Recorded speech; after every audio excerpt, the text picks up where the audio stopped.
Ta parole est une lampe à mes pieds, une lumière sur mon sentier. Psaume 119, verset 105. La méditation.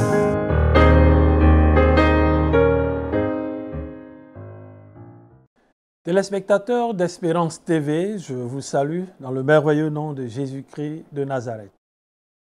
Je suis heureux de vous retrouver pour méditer la parole de Dieu et le texte que nous propose le lecteur de la Bible pour la méditation du jeudi 2 novembre 2023, c'est celui d'Ésaïe, le chapitre 21, versets 1 à 17. Ésaïe, chapitre 21, versets 1 à 17. Nous prions. Nous bénissons ton nom, notre Dieu, toi qui chaque jour nous parles. Merci pour ta parole qui est la vérité. Instruis-nous, enseigne-nous, corrige-nous.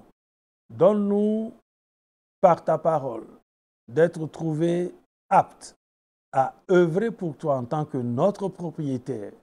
Merci de le faire au nom de Jésus-Christ. Amen. Ésaïe 21, versets 1 à 17, c'est le texte de la méditation du jeudi 2 novembre 2023. Nous faisons la lecture du texte. Menace sur le désert maritime. Tel l'ouragan traversant le Négev, l'envahisseur vient du désert, d'un pays redoutable. Une révélation terrible m'a été faite, où le traître trahit, le destructeur détruit. Attaquez, Élamites, assiégez, vous les Mèdes. Je vais faire cesser tous les gémissements. C'est pourquoi des frissons me parcourent le dos, des douleurs m'ont saisi comme une femme en couche, et je suis abattu. Je ne peux plus entendre. L'effroi m'ôte la vue. Mon esprit est troublé. Je tremble de frayeur. Le soir tant attendu est devenu pour moi un objet d'épouvante. Verset 5. On prépare une table. D'une nappe, on la couvre. On mange, on boit. Soudain, un cri d'effroi. Levez-vous, capitaine. Graissez vos boucliers. Voici comment m'a parlé le Seigneur. Va poster un guetteur, qu'il dise ce qu'il voit. S'il voit un char attelé d'une paire de chevaux et des cavaliers sur des ânes, d'autres sur des chameaux, qu'il les observe bien, redoublant d'attention. Verset 8. Le guetteur a crié, « Mon Seigneur, je me tiens tout le jour aux aguets et je veille les nuits entières à mon poste de garde. » Et voici, quelqu'un vient, un homme sur un char, tiré par 2 chevaux, il prend la parole et il dit, « Elle est tombée, Babylone est tombée, et toutes les statues de ses divinités sont là, brisées par terre. Ô toi, mon peuple, qu'on a battu, comme du grain sur l'air, ce que j'ai entendu de l'Éternel, le Seigneur des armées célestes, je vous l'ai déclaré. » Verset 11. Menace sur Douma. On me crie de Séhir. Veilleur, que dis-tu de la nuit? Veilleur, que dis-tu de la nuit? Et le veilleur répond, le matin vient, et la nuit vient aussi. Si vous voulez poser des questions, posez-les, convertissez-vous et venez. Menace sur l'Arabie. Ô caravane de Dédan, vous passerez la nuit dans les forêts de l'Arabie. Allez à la rencontre de celui qui a soif et portez-lui de l'eau. Habitants de Théma, allez au-devant des fuyards avec le pain qui leur est nécessaire.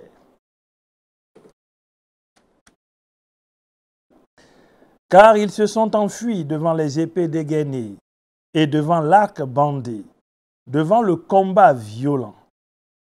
Voici comment le Seigneur m'a parlé. dans un délai d'1 an, comptez comme l'on compte l'année des mercenaires. Toute la gloire de Kédar sera anéantie. Verset 17. Et il ne restera qu'une poignée infime d'archers et de guerriers chez les gens de Kédar. Car l'Éternel, le Dieu d'Israël, a parlé.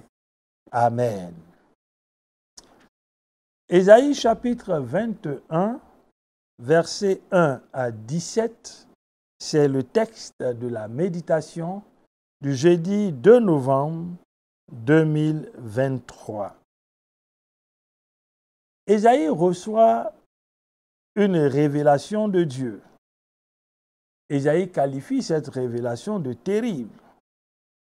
Parce que dans cette révélation, Dieu lui parle de la chute de Babylone. Verset 1 jusqu'au verset 9. Au verset 10 de notre texte, Dieu parle du salut de son peuple, de la délivrance de son peuple. Et à partir du verset 11 jusqu'au verset 17, Dieu parle également de ce jugement contre Douma et contre l'Arabie. En fait, Douma, c'est à l'est d'Édom, et c'est important de le savoir parce que l'action que Dieu mène contre Édom demeure silencieuse sur la fin de la nuit. Séir est le pays d'Édom. Et les versets 11-12 montrent bien qu'il est question d'Édom quand l'interpellation est faite à la sentinelle qui se trouve à Séir. Il est donc important de noter que Dédan est une tribu arabe de marchands. Et on retrouve cette même tribu dans Ézéchiel 27, verset 20. Et enfin, Théma est une tribu ismaélite qui est établie dans le voisinage d'Édom. Ésaïe reçoit donc cette prophétie, cette révélation de la chute de Babylone. C'est une menace et elle est semblable, elle est comparée à un ouragan qui traverse le Negev. Et cet ouragan, c'est justement l'action que Dieu mène contre Babylone. Babylone est l'instrument dont Dieu s'est servi pour châtier son peuple, pour punir son peuple, pour juger son peuple. Et le temps est venu pour Dieu de se retourner contre Babylone parce que Babylone a outrepassé ses prérogatives. Chers frères, chères sœurs, notre Dieu est celui qui fait ce qu'il veut, comme il veut, et il se donne tous les moyens pour pouvoir agir. Il peut se servir d'un instrument dont lui seul détermine la nature, lui seul détermine la fonction, lui seul détermine même le temps. Et lorsqu'il s'en sert, il le fait sur la base de sa souveraineté. Notre Dieu est souverain et il fait ce qu'il veut. À partir du verset 3 de notre texte, Ésaïe exprime un certain nombre de sentiments, de ressentiments vis-à-vis de ce qu'il reçoit de Dieu. Des frissons me parcouraient le dos, dit-il. Des douleurs l'ont saisi, comme une femme en couche. Il est abattu, il ne peut entendre. L'effroi lui ôte même la vue. Son esprit est troublé. Devant l'ampleur de l'action de Dieu contre Babylone, le prophète Ésaïe perd sa sérénité et son équilibre. Chers frères, chères sœurs, la Bible dit, chers téléspectateurs, que notre Dieu est un feu dévorant. Il est un feu dévorant. Quand il décide de se lever et d'entrer en action pour châtier, pour détruire, il est inarrêtable. Gardons-nous donc d'irriter Dieu. Babylone subit donc le courroux de Dieu et le texte nous dit que l'action que le Seigneur mène, Ésaïe la révèle à travers ce qu'il reçoit de Dieu. Au verset 6, il le dit, « Voici comment le Seigneur m'a parlé. » Bien-aimé, Dieu parle. Dieu parle. Il n'a pas cessé de parler. Et en ce jour encore, il nous parle. Il nous parle de sa souveraineté. Il nous parle de son courroux. Il nous parle de sa colère. Et il dit à Isaïe en ces termes, « Va poster un guetteur qu'il dise ce qu'il voit. S'il voit un char attelé d'une paire de chevaux et des cavaliers sur les ânes, d'autres sur des chameaux, il les observe bien, redoublant d'attention. » Et le guetteur, à son tour, va rapporter des propos assez révélateurs. « Je me tiens tout le jour aux aguets, dit-il, et je veille les nuits entières à mon poste de garde. Et puis quelqu'un vient, un homme sur un char, tiré par 2 chevaux. Il prend la parole et il dit, « Elle est tombée, Babylone est tombée. » Et toutes les statues et ses divinités sont là, brisées par terre. Dans cette image, le matin évoque la délivrance. Et on découvre toujours dans cette image la nuit qui évoque l'oppression. Ce qui signifie sans doute, dans ce que la sentinelle, le guetteur, annonce, si les Assyriens ont relâché leur pression, ce n'est que pour un temps. Chers frères, chères sœurs, Dieu suscite des peuples. Dieu suscite des moyens dont il peut disposer pour accomplir ses desseins. Et le verset 9 vient pour nous donner une information capitale. Babylone est tombée. Cette expression est reprise d'ailleurs dans Apocalypse 14, verset 8. Elle est tombée, Babylone la grande. Et la chute de Babylone montre bien que ce que la Bible dit est vrai. L'orgueil précède la chute. L'orgueil de Babylone l'a amené à croire qu'elle était une nation qui ne pouvait pas être vaincue, qui pouvait tout se permettre, mais le Dieu vivant et vrai, celui qui conduit l'histoire des nations, des peuples, de l'humanité, avait décidé dans son conseil que le règne de Babylone prendrait fin. Elle est donc tombée, elle est tombée. Oui, il est important de noter que le prophète souligne ici l'incapacité des divinités de Babylone à protéger la cité. Parce que la Bible dit clairement, et toutes les statues de ces divinités sont là, brisées par terre. Chers téléspectateurs, bien-aimés, ne nous appuyons pas sur ce monde, sur la sagesse de ce monde, sur ces divinités qui ont des mains mais qui ne peuvent les bouger, qui ont des pieds mais qui ne peuvent marcher, qui ont des yeux mais qui ne peuvent voir, qui ont une bouche mais qui ne peuvent parler. Ne nous appuyons pas sur les révélations de ce monde en termes de technologie, d'avancée. Les statues de Babylone, les divinités de Babylone n'ont pas été capables de protéger la cité. Quand Dieu se lève, ses ennemis se dispersent. Seul notre Dieu est digne de confiance. Au verset 10, le prophète rappelle, en parlant à ce peuple qui a été opprimé, le peuple de Dieu, toi, peuple qu'on a battu comme un grain sur l'air, ce que j'ai entendu l'Éternel, le Seigneur des armées, je vous l'ai déclaré. Oui, Dieu vient au secours de son peuple. Dieu vient au secours de son peuple. Chers frères, chères sœurs, tiens bon. Dieu vient au secours de ses enfants.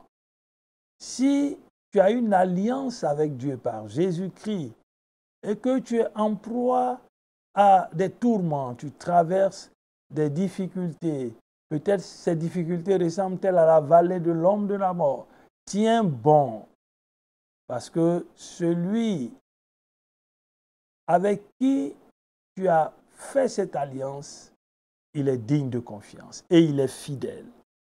Et il vient au secours de ses enfants. Oui, l'oppression sera vaincue. Oui, l'oppression sera vaincue. Le joug sera brisé. La servitude va prendre fin parce que ton Dieu, ton Sauveur, décide de te secourir. Il l'a fait pour son peuple. Il le fait encore aujourd'hui.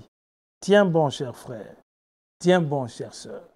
Du verset 11 jusqu'au verset 17, l'action de Dieu, sa colère, son jugement, son châtiment s'étend également sur d'autres peuples.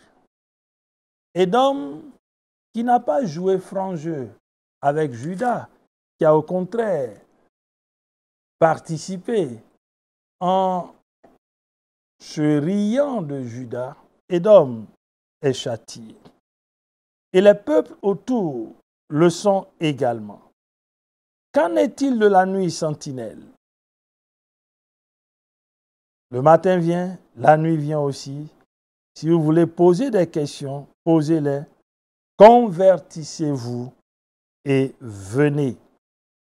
On découvre ici, bien-aimés, que l'action que Dieu mène, c'est celle-là qui veut aboutir ou qui veut amener l'homme à prendre conscience qu'il doit se tourner vers Dieu. Et l'homme peut se poser des questions s'il le souhaite, mais son salut réside dans la conversion à l'Éternel. Peut-être te poses-tu beaucoup de questions, chers téléspectateurs, à juste titre d'ailleurs. Mais la vérité de la parole de Dieu que nous méditons en ce jour te montre la voie à suivre. Les questions ne te sauveront pas. Seul le retour vers l'Éternel, la conversion à l'Éternel est la voie de salut pour toi. Viens donc à lui, parce que en plus, il a donné son Fils Jésus-Christ, qui est mort à la croix de Golgotha pour toi. Il a pris tes péchés à la croix. Et son sang a coulé pour effacer tes péchés, pour te pardonner de toutes tes fautes et tes iniquités. Si tu reconnais cette œuvre, si tu confesses et reconnais tes péchés, confesses de ta bouche que Jésus-Christ est ton Sauveur et ton Seigneur, tu seras sauvé. C'est la bonne nouvelle. Revenons donc à l'Éternel. L'action de Dieu donc se porte sur également l'Arabie. Dieu décide d'agir au point de montrer que c'est lui, le Dieu dont l'action est une action mûrie, réfléchie, est une action qui répond à un but. Chers téléspectateurs, chers frères, chères sœurs, notre Dieu est bon, mais il est aussi le juste juge. Et quand il décide de juger, ses sentences sont justes et droites. Et elles s'imposent à la terre et aux hommes qui y habitent. Car l'Éternel, le Dieu d'Israël, c'est celui qui a parlé. Son action contre l'Arabie, contre Dédan, contre Édom, est une action qui vient pour ruiner, détruire, anéantir, réduire à néant ces peuples qui se sont crus à un moment ou à un autre aussi forts pour régner en maître. Non, Dieu leur avait donné des limites. Dieu avait autorisé des choses. Mais celui qui donne les limites est capable lui aussi d'agir. Et c'est ce qui s'est produit. Chers frères, chères sœurs, retenons que notre Dieu, il est celui qui juge. Retenons que ce Dieu-là est un feu dévorant. Retenons que son amour est toujours d'actualité pour nous. Il veut que nous nous convertissions. Retenons qu'il vient pour secourir et sauver son peuple, ses enfants. Retenons que c'est lui qui contrôle l'histoire des nations. Qu'allons-nous retenir pour notre prière? Nous allons bénir ce Dieu-là qui nous montre que des nations aussi puissantes, aussi fortes,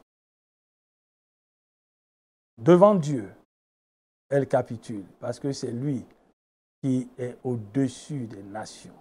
Bénissons son nom parce qu'aucune nation n'est plus forte que notre Dieu. Au contraire, c'est lui qui conduit leur destinée. Revenons à lui.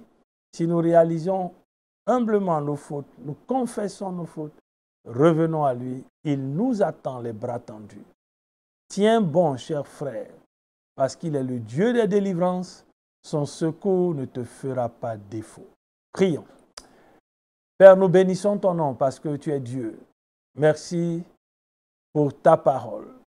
Ta parole qui nous montre que c'est toi qui es capable de dépouiller. C'est toi qui es capable d'ôter. C'est toi qui es capable de réduire à néant les nations. Oui, tu leur donnes un temps de règne et d'apogée, mais il y a aussi un temps de déclin parce que c'est toi qui détermines la durée de leur action. Merci Seigneur. Cela nous donne d'être rassurés et assurés qu'aucune nation, aucun peuple ne pourra nous vaincre si toi tu ne l'autorises. Merci également de nous rappeler avec force que c'est toi qui es notre secours. C'est toi qui nous secours au temps opportun. Comme David, dans la détresse, il a crié à toi, tu l'as secouru. Merci Seigneur. Donne-nous de revenir à toi et de nous convertir véritablement. Pas de faux fuyants, pas d'apparence, mais que du fond du cœur, nous venions à toi pour reconnaître nos fautes, pour que toi tu nous relèves. Merci Père pour ton œuvre dans nos vies. Au nom de Jésus-Christ. Amen. Merci, chers téléspectateurs, pour votre écoute. Nous nous retrouverons bientôt. Shalom. Ta parole est une lampe à mes pieds, une lumière sur mon sentier. Psaume 119, verset 105. La méditation.